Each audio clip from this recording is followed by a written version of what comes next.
You need to get out of the room. Something's not right here.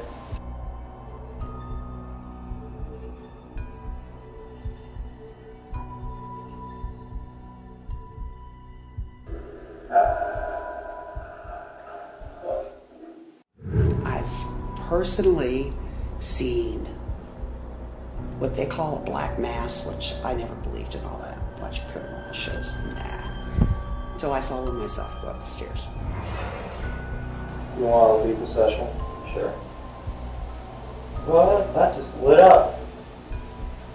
Are you a Confederate? Is there a mic here? They seem to only want to talk to us when we're, when we bring a woman into the situation, like when I called Juliana. If you like talking to me, can you turn on the light? Both lights are on. Were you here when this was a brothel?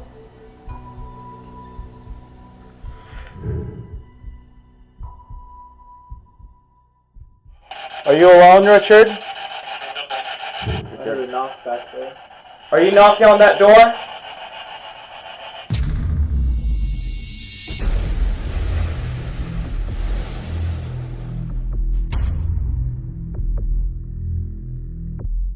The Graffiti House, located in Brandy Station, Virginia, sits on the blood-soaked land of a major Civil War battle known as the Battle of Brandy Station. This battle was the site of the largest cavalry engagement in U.S. history, which ultimately crippled the Confederate cavalry stronghold in the East Coast. During the war, the house acted as both a Confederate field hospital and later a Union headquarters. During those times, restless soldiers would sketch their names and messages onto the walls using chalk, earning the home the nickname the Graffiti House. Denise Smith, a board member of the Brandy Station Foundation and museum volunteer, explains more about the history of both the home and the activity which has been known to make some people flee the premises.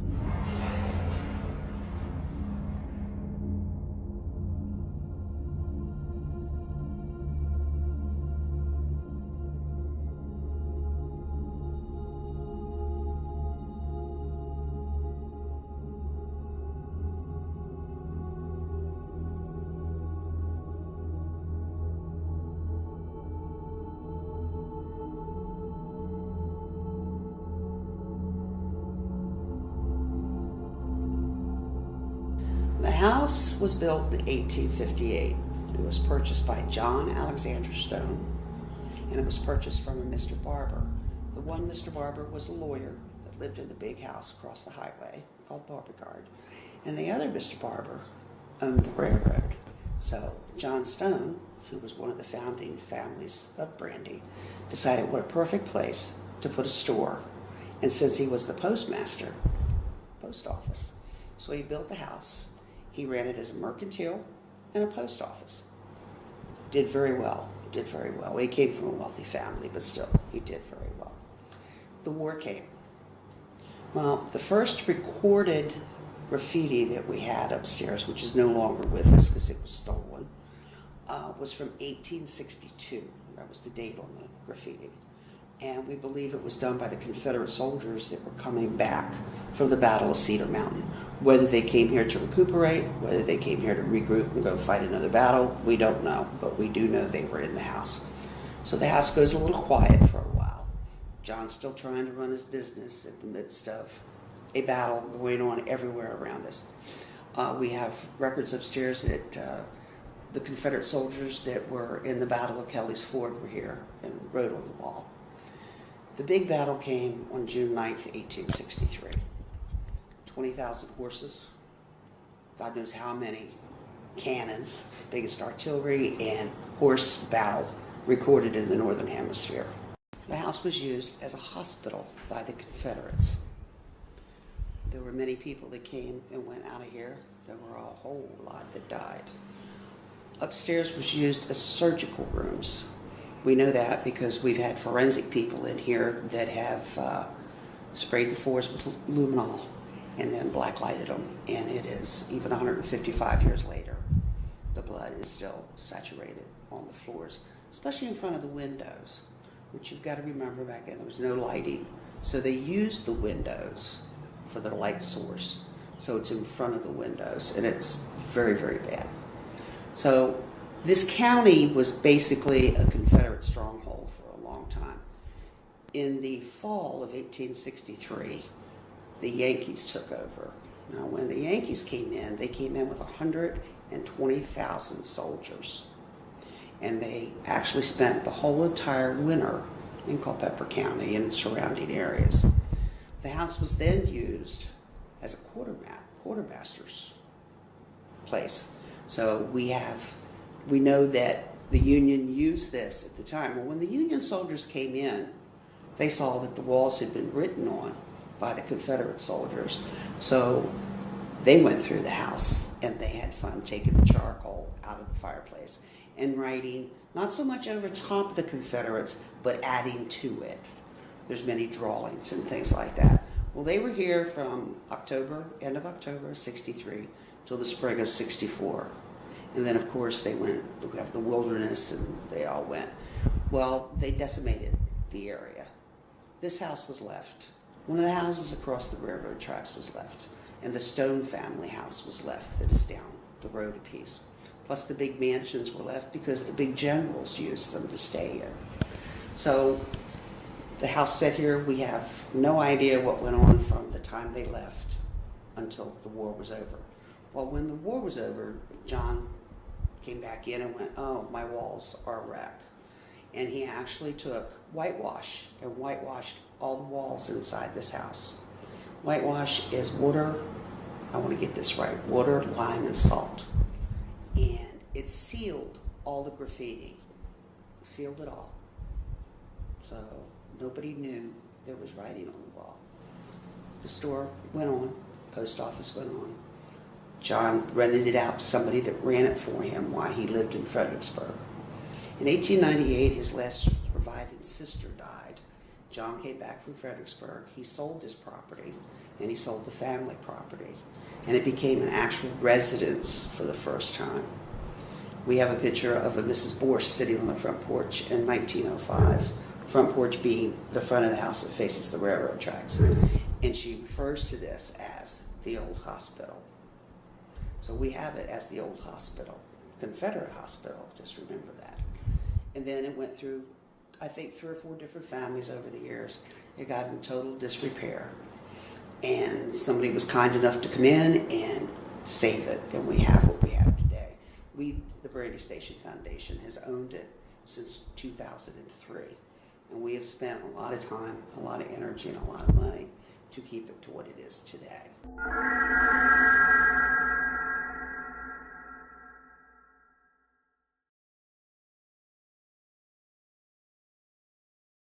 I first came here probably in, I guess I've been here 8 years, I would say, probably about 2010. And people would tell me, oh, well, this happened or that happened. I think they're all a little off the wall. Well, I'm in here by myself. Well, I wasn't by myself. I had 2 other ladies with me. And I heard glass breaking upstairs. Well, I go running upstairs thinking one of the cases has fell. The window's been broke by a bird because they're very fragile windows. And there's nothing. I come back downstairs. The 2 ladies are sitting here laughing at me. Oh, you'll get used to it. You'll get used to it. And they proceeded to tell me the first story I ever heard. There was a lady and a man that were giving tours one day. Well, neither one of them could go up the stairs, so they were sending people upstairs to see the graffiti self-touring. Well, these 2 ladies went up, took the tour. They came back down, and my friend Barry Atchison had come in, and they thanked him for the wonderful tour they'd had upstairs. And Barry said, oh, really? Yes, the lady in the purple dress was absolutely just wonderful. And they said, she really did a good job. It was like she lived it. So they leave, and Barry looks at the other 2 people and says, who's upstairs? And they went, nobody. That was the first story I heard. So I went, okay. Then it started happening to me. I was in charge of the gift shop. And I decided my merchandising and marketing deal, I'm this organizer. So what I did was I would go in and start moving things around and changing it up. I'd go back and it would be in the floor. I'd put it back where I moved it to, and I would go back and it would be in the floor. So the third time, I went back and I said, okay, whoever is doing this, I promise I'm not going to hurt anything, and I'll make it okay. Just don't throw all these books in the floor anymore. It's getting old picking them up. And they didn't go on the floor. Well, after that, I thought, okay, whatever this is fine. Till the day I'm out here and I hear this crash and this thud. I'm thinking, well, Jack's upstairs. Did he fall? No, Jack's fine. Candy dish. Plastic candy dish on the end of the table. The candy dish is upside down on the floor at the end of the table. 6 feet from the candy dish was all the candy in a nice, neat pile. Now, that was a little different, if I must say so. So for a long time, I wouldn't come in here by myself. I'd sit out on the porch, listen to the noise, and think, 2 years ago, maybe it's been 3 now, came in here on a Sunday with Mr. Tony and kept hearing people talking. Well, we figured they were outside. Neither one of us said anything to each other. We're of the age that you don't tell people you're hearing voices. We go out, I go out and check, there's nobody out there. Finally, I come back in after about the 3rd trip, and Tony says to me, you hear them too. That day, we got here at 11:15. We left here at 4:15. I heard 3 men and a lady talk all day long. Tony only heard 2 men, but they talked all day. Since then, you never know what you're going to hear. I've had them move things on me. I've had other people come in here and tell me these stories. I've personally seen what they call a black mass, which I never believed in all that. Watch paranormal shows, nah. Until I saw one myself go up the stairs. I have seen the lady in the purple, blue, whatever color dress it is. I've seen the back of the dress go through the doorway. The footsteps in here are just, that's something that you have to hear to believe it, because you know they're boots and they make tremendous noise. Barry has had his collar pulled on his jacket. I have had people almost faint upstairs, and we've had to bring them downstairs, and once we bring them downstairs, they're fine. We had a reporter in here. Now, Barry's upstairs with this reporter, and they're at the top of the landing. There's one lady downstairs. The reporter begins to tell Barry how awful it is that we have paranormal people come in here and are so disrespectful of the soldiers that lived and died in this house. About that time, all 3 doors slammed shut. He looked at Barry and he went, that lady downstairs is up here. And Barry went, no, these 3 doors kind of aren't together, and they all slammed at the same time. The gentleman ran down the stairs, ran out the door, and all the doors upstairs opened back up. They don't like people saying we're being disrespectful. I have a little girl named Sally. I had a Puerto Rican gentleman come in here, and he's the one that informed me that he actually told me that's her name. I had other people say it, but he's the first. And he told me all about her. She was born in the 30s, died. I don't know where she died at. I can't find any information on her. And she actually gets upset with me because I move things. When I moved everything out of the gift shop and made it a medical room, she moved over into the church. And the gentleman that owns the church came over and he asked me if I'd lost anything. And I went, no, why, what, Steve? He said, well, anything strange going on here? I said, the usual. He said, I got a little girl over there singing hymns. I said, oh my God, I know where Sally is. She actually got so upset with me from moving everything that she moved into the church and started singing hymns for Steve. And then we have Melinda. The only thing we can figure out, if that is her name, is that she was here during the war, and she fell in love with a soldier, and she's waiting for her soldier to come back. She takes very good care of Sally because she doesn't want Sally to know what all went on upstairs. And by that I mean it was used probably as a brothel. I'm sure they did a lot of gambling and drinking, plus the amputations and all. She keeps her downstairs and doesn't allow her to go upstairs, but she takes good care of her.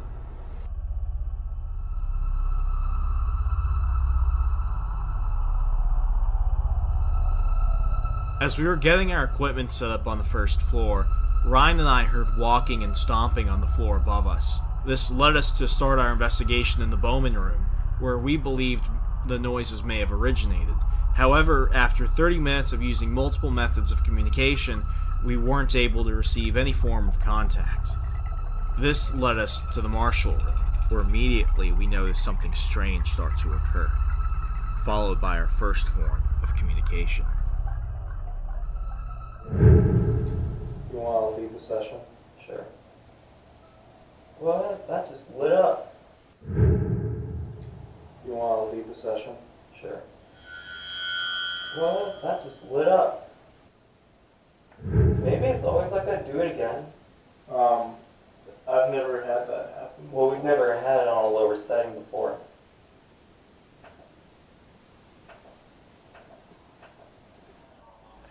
Oh, this has been on the entire time. What's up?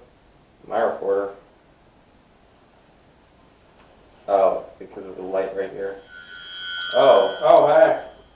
Hello. Did you turn on my little device right here? It's kind of hard to turn it on. There's a little button on the side that I have to slide down in order to get this thing to turn on. So I'm going to reset this real quick. If that's you, it turned on our little torch. Can you turn it off for us? As soon as that light went on, I felt like someone just went and touched my right hand and like caressed my arm, just like. If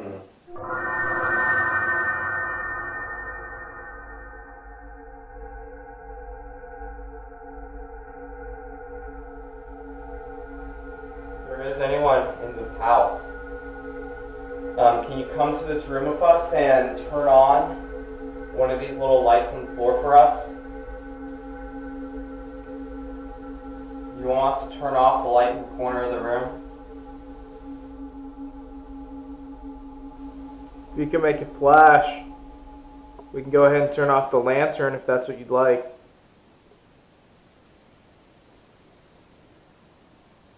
You make one of the little lights flash, we'll turn off the big light.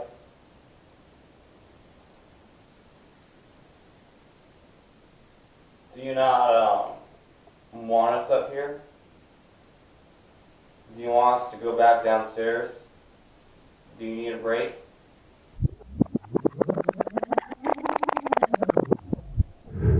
Have we been asking too many questions? Alright, that's understandable.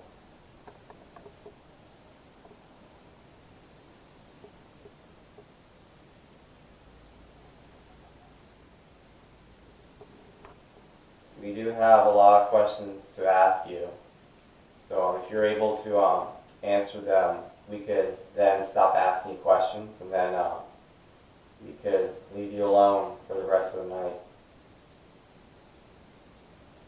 So since you did turn on my little light on the ground, do you happen to be a man? Are you a woman? If you're a woman, can you turn on that torch again for me, please?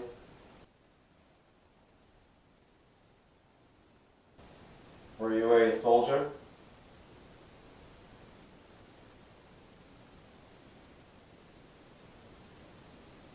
Alright.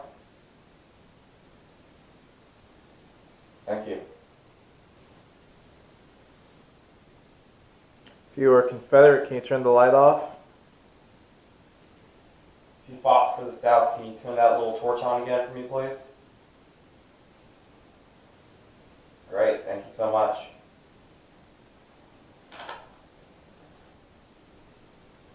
So, you just told us that, you fought for the South. Are you from Virginia?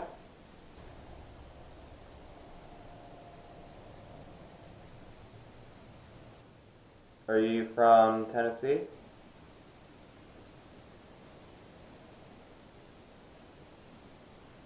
And the little silver box in my right hand, can you tell me what state you're from? If you could speak into this box, can you turn that torch off, please?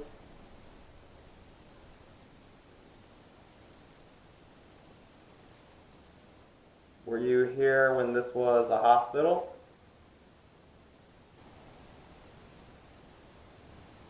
Were you here when this was a brothel?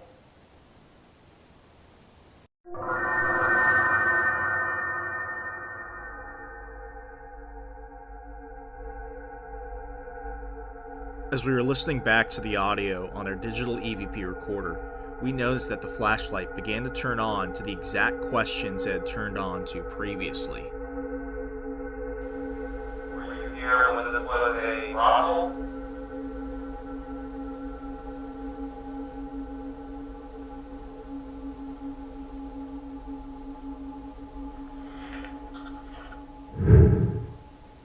Would you like the ladies?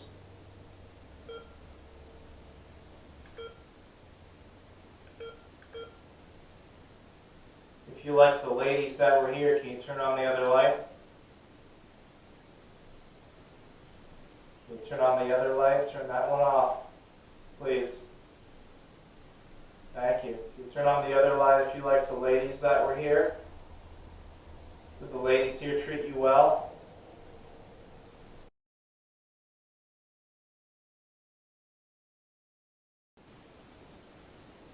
Would you rather talk to Ryan?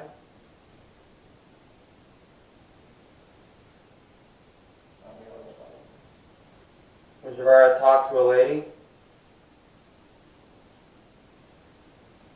We can call Denise. Do you want us to call Denise? Everybody's back.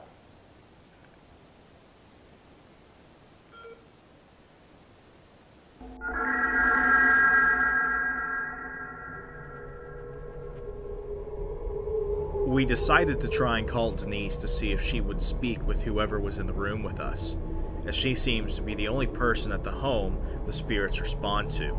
However, since she did not answer the phone, I decided to call my girlfriend and have her communicate with the spirit to see if we could receive a unique form of communication.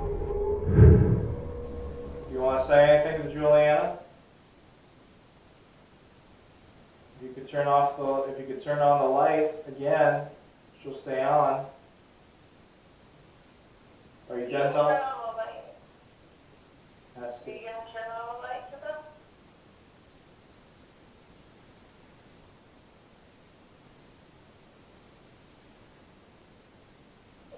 Turn on the light? No. If you want to continue talking to her, can you turn on one of the lights?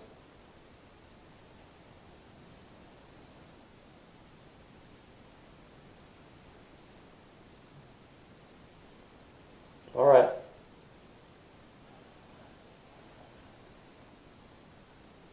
Do you like blondes?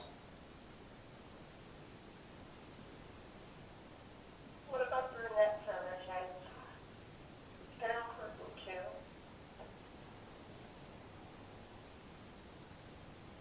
If you like brunettes, can you turn that light off? All right. It prefers brunettes. That's nice. Do you like talking to Juliana? That's good. Ooh, splash. Splash.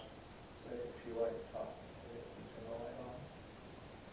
If you like talking to me, can you turn on the light? Both lights are on.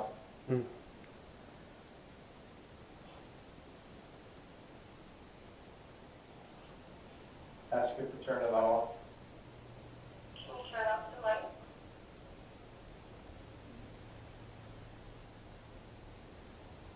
There's one. Can you turn off those lights?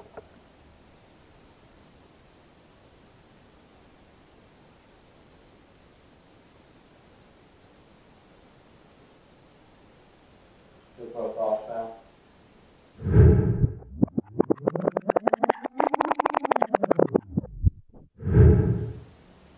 Ask it if it's done talking to you. Are you done talking to me? Yes, it flashed real fast. Okay. She's got it. Okay, I'm gonna turn it off now, okay? Upon leaving the Stewart room, we now decided it was best to pull out one of our spirit boxes. We decided to use the Phasmabox program on our laptop since we've had more success communicating with spirits through there compared to our SB7 spirit box. Unlike the SB7 spirit box, the Phasmabox is a digital radio sweeping spirit box which cycles through various internet radio stations at once.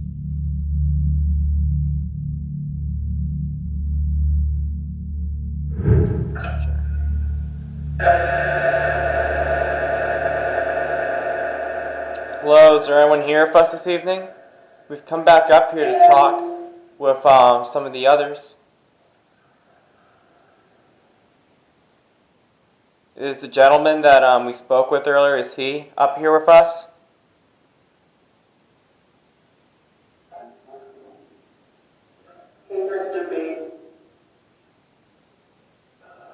Did it just say he's masturbating? Is that what you heard? I think it just said he was masturbating. Is he masturbating?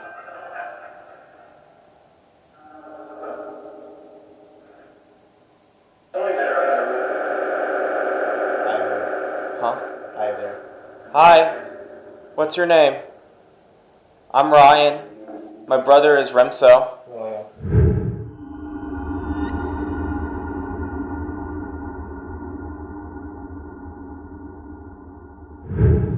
Your name is William?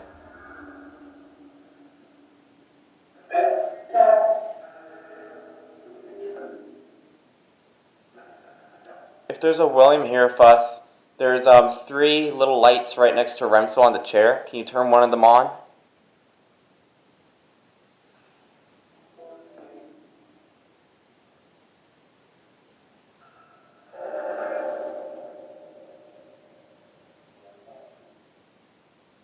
I know this house used to be a brothel. Did you come have sex with some of the ladies here? Exactly. Did you have sex here?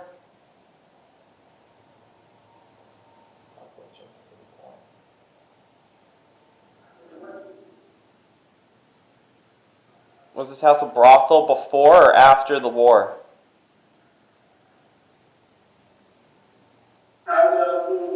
It's after. After, okay. Thank you. Yeah, I didn't know that.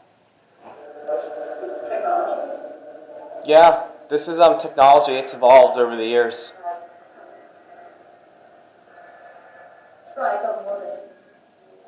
Huh?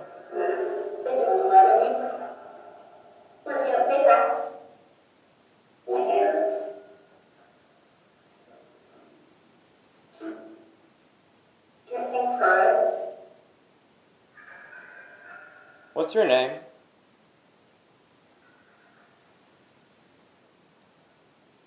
You know, you were just speaking about technology. Speaking of technology, there's 3 torches right next to Remso. They're highly advanced from what you may have seen before. Can you go ahead and use some of your energy to turn them on for us, please? You can get close.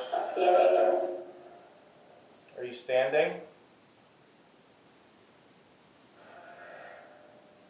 Are you a hooker?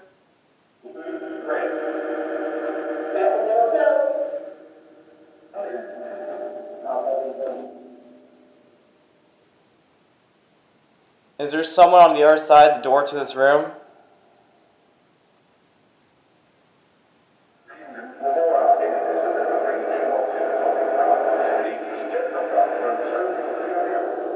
Okay, one at a time, one at a time.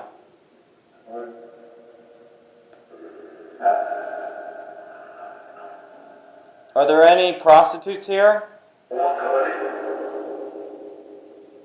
Are there any prostitutes here? Can you turn on one of the lights?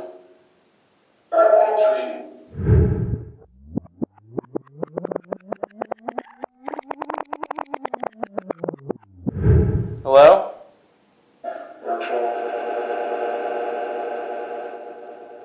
Is there a mic here?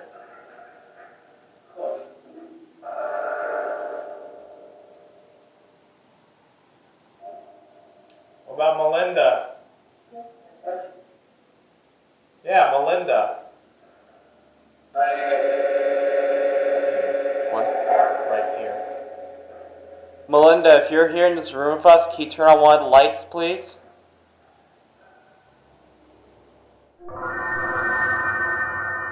Alright, so we got like no communication upstairs when we came back down.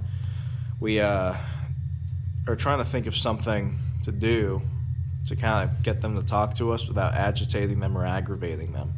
They seem to only want to talk to us when when we bring a woman into the situation, like when I called Juliana. And it seems like the only time they would interact with Ryan and I was when we talked about how this place used to be a brothel.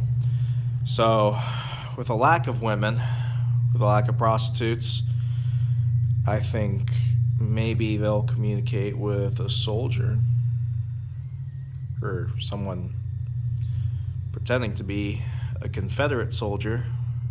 At prior locations, what we've done is we've played music and we've spoken to them as if they were still in that situation. So let's assume we're dealing with some residual entities. We could possibly, trigger them in a sense and get them to communicate with us that way if they think that we're with them in that moment. So we're going to try that. At prior locations we had investigated, what we would do if we were possibly dealing with any spirits related to the Civil War was play music from the film Gettysburg, and even sound effects of rifles and cannons firing to see if we would create any form of reaction. However, in the case of the Graffiti house, we didn't see any immediate uptick in activity until the SB7 spirit box was pulled out. Hello, what's your name?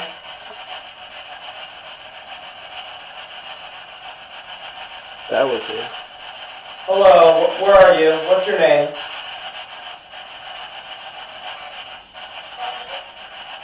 Dominique? If your name is Dominique, can you turn on one of the lights on the chair right by me?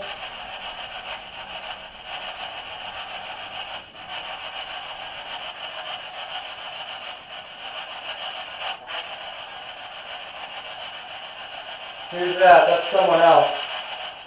What'd you hear? I heard it say your name. Say my name? I'm Ryan. With me is my brother Remso. What's your name? Paul. Paul? Your name is Paul? Yes. Can you turn on one of the lights in the room? There's 3 little torches, also known as flashlights, on a chair. Can you turn them on for me? Were you a soldier?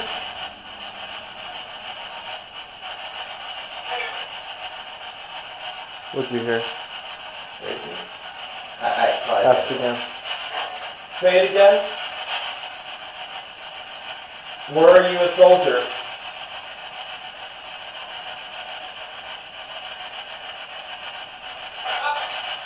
Yeah.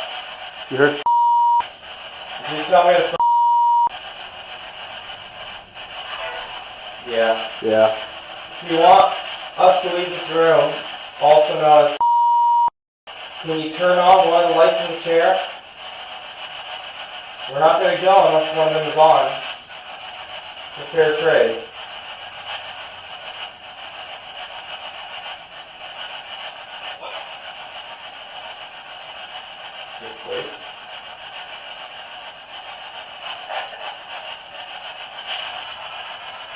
Are you a Confederate? Yeah. It's a Confederate. Did it say Confederate? Are you a Confederate?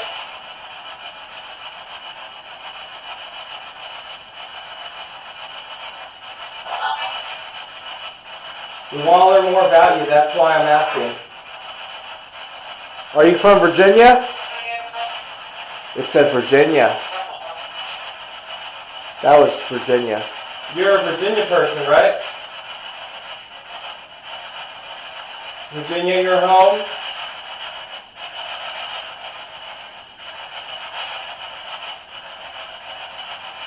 I know there's a female spirit here. Were you a prostitute?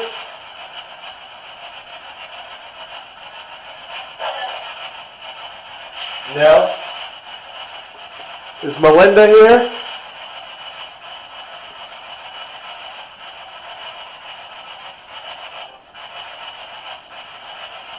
Is Melinda here? Is she downstairs with the little girl? Yes. Melinda's downstairs, the little girl.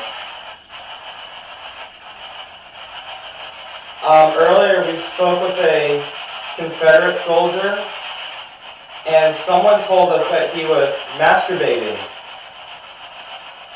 Is he still masturbating? Yes. Okay. We'll leave him alone. We'll let him do his thing, okay? I have 3 lights on a chair in front of me. Can you turn one of them on? Is it too hard to turn them on?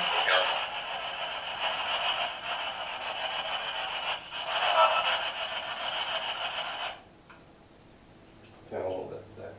I'm not sure. Me too. I felt like it was getting, like the room was spinning. Well, it's like I just have, like, my stomach is just not agreeing with me right now. Yeah, like I feel like the room was spinning. Yeah. Do you want to go to the other room? I'm actually done up here. You want to try downstairs? I ain't mad. I don't feel good. I don't feel good either. Is that still rolling? Yeah. Did So- you make the room feel strange?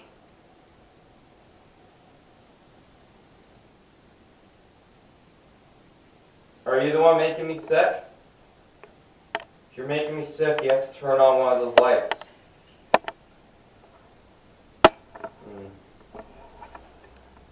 It's like I have that preliminary urge to vomit. But it's like it's not enough to make me vomit. in your chest. It's like right here, up there.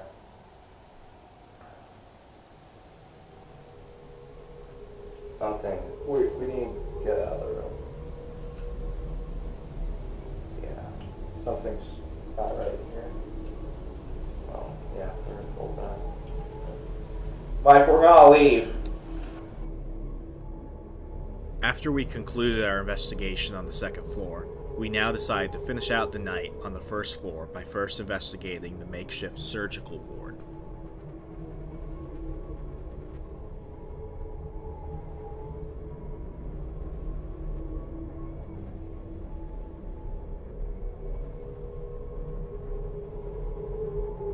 I don't know.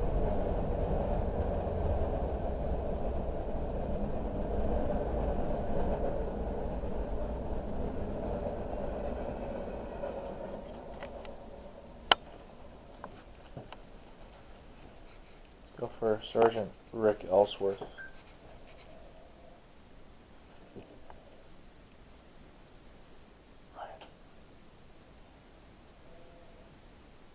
Go for Sergeant Rick Ellsworth. Go for Sergeant Rick Ellsworth.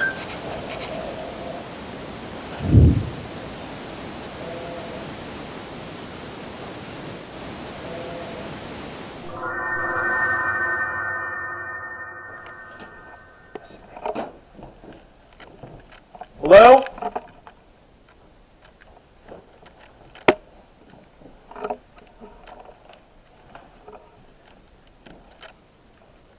Could have been like a whistling from the door. She did talk about that. Yeah, but that was like, it was like a groan. That was like a growl. I wouldn't say a growl, like a groan. It was like someone was hurting. Yeah, like that was like pain. That was not like a whistle through like a door. And you heard that? That was a groaning. What animals are those? That's really cute. How can you bring that up like now? Right now. Okay, so let's go back.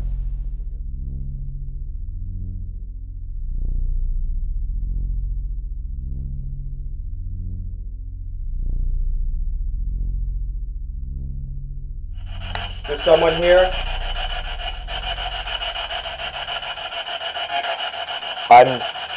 I just coughed a couple orbs. You're in here, Fus, aren't you? Were you here when this was a hospital? No, okay.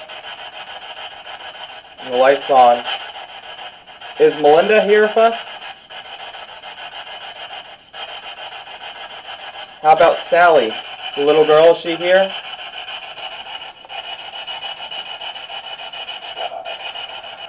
Yeah. If there is a little girl named Sally here, can you turn on my light again? I saw that you were just doing it a moment ago.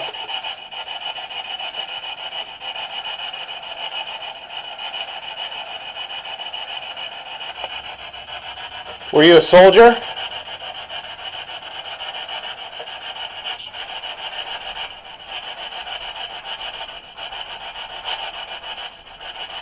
Were you a Confederate?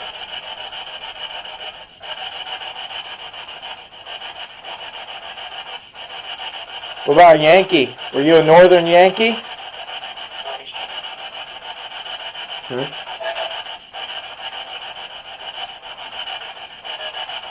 There's steps upstairs. I know. Were you a Yankee soldier? You were? Yes. Okay.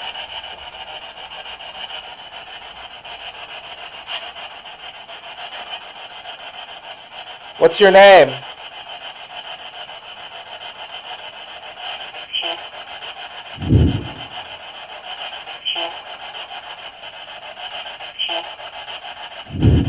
Richard? Is your name Richard?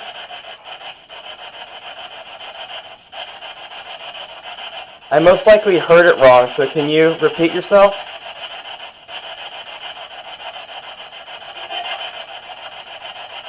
What's your name? Are you Richard Ellsworth?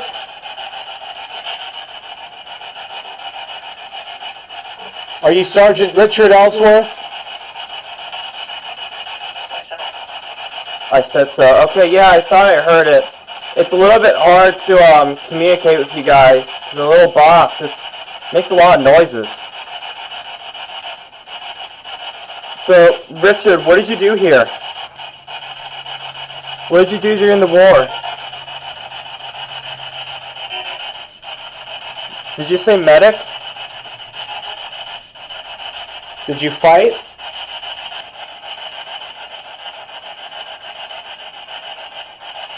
Did you fight in the war? Richard, if there's more than one spirit in here, can you turn on the light? If there's more than one in here?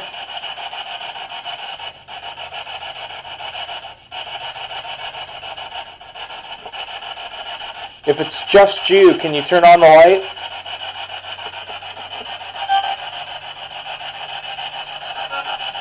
That was me. I heard a knock back there. Are you knocking on that door?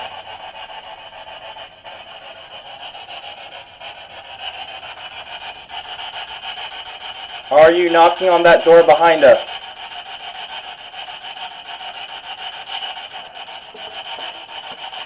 Are you trapped here?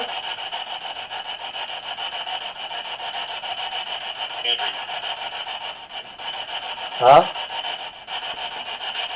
What is there? Are you trapped here?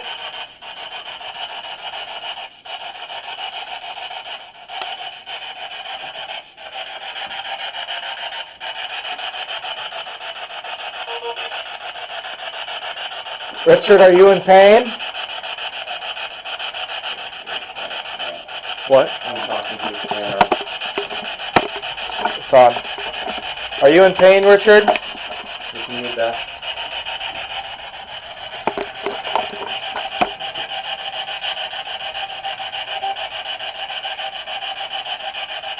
Can we help you?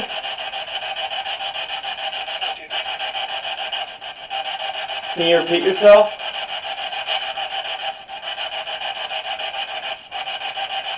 Is there something you want us to know?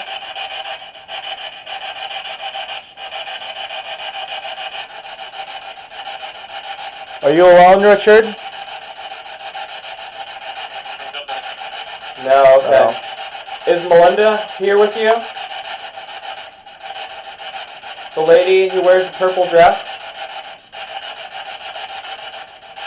What's her name?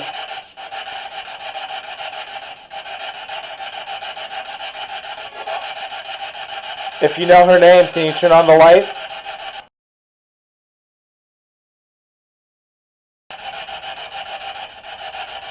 Great, thank you. Can you tell us her name? We would like to speak with her.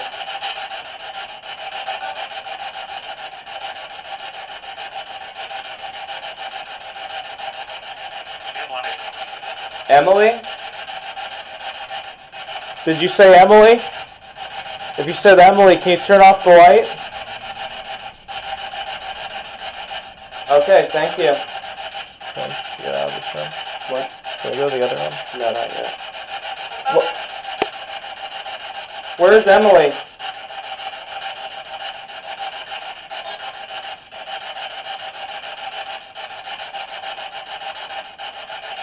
Does Emily look after the little girl named Sally?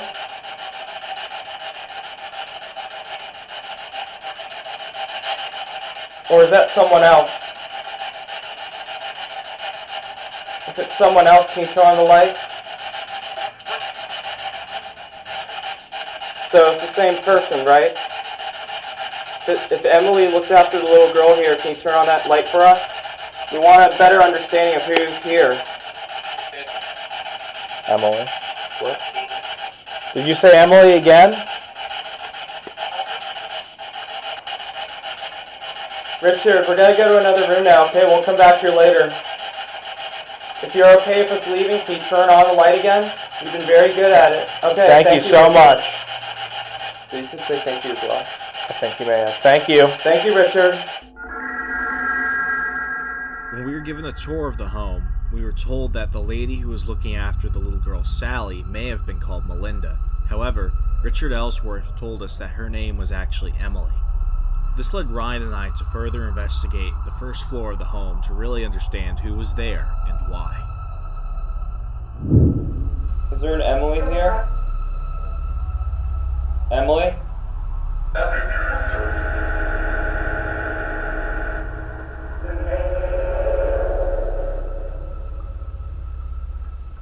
Emily?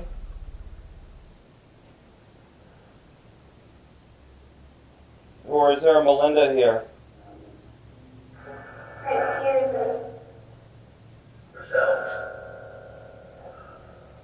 We spoke with Richard, and he said that there's a woman here named Emily.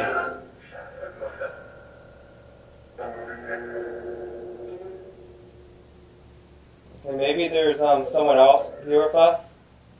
I have two lights in front of me. Can you turn one of them on so we know that there is someone here in this room with us?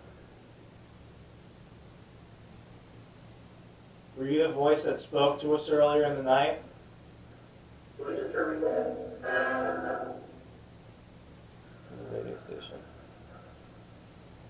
Were you the voice that spoke to us earlier in the night?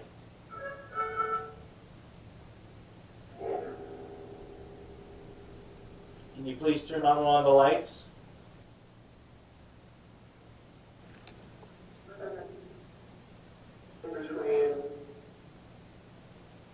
Are you a woman?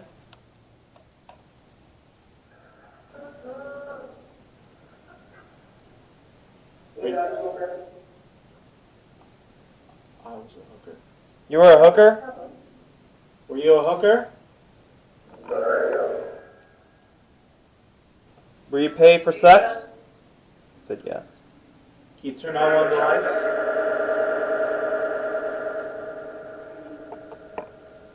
Can you please turn on one of the lights? Were you a prostitute?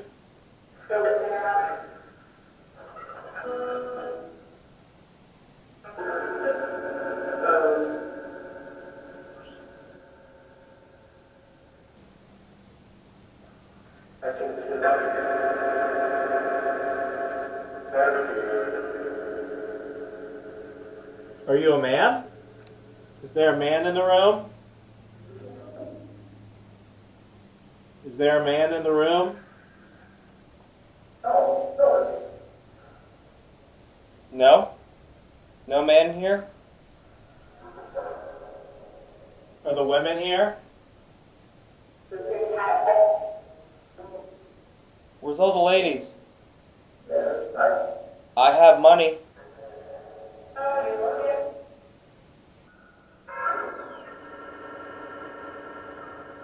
If there's a lady in the room that wants some of Ryan's money, can you turn on the light?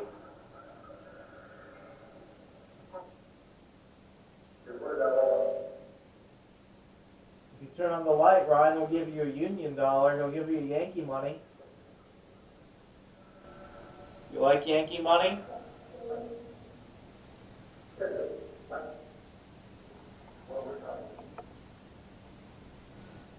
Do you want any money?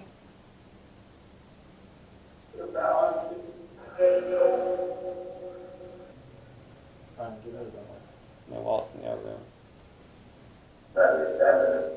I don't have my wallet on me, but I will give you a Union Yankee dollar. Did you say your name? I didn't say my name. Did you say my name? Did you say Remso? If you said my name, can you turn on one of the lights?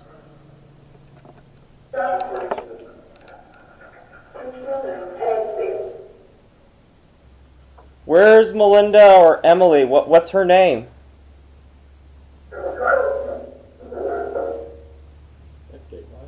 No.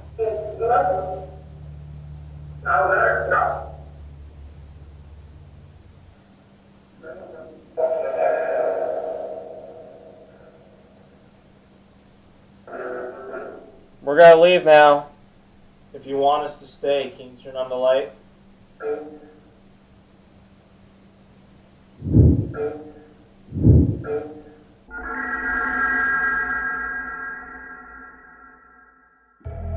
Based off what the investigators of Argos Paranormal found inside of the Graffiti house, they are in pure belief that some of the guests, working women, and soldiers have refused to leave the graffiti-covered walls of this small home. And if you come here during the day, you might get more than just another history tour.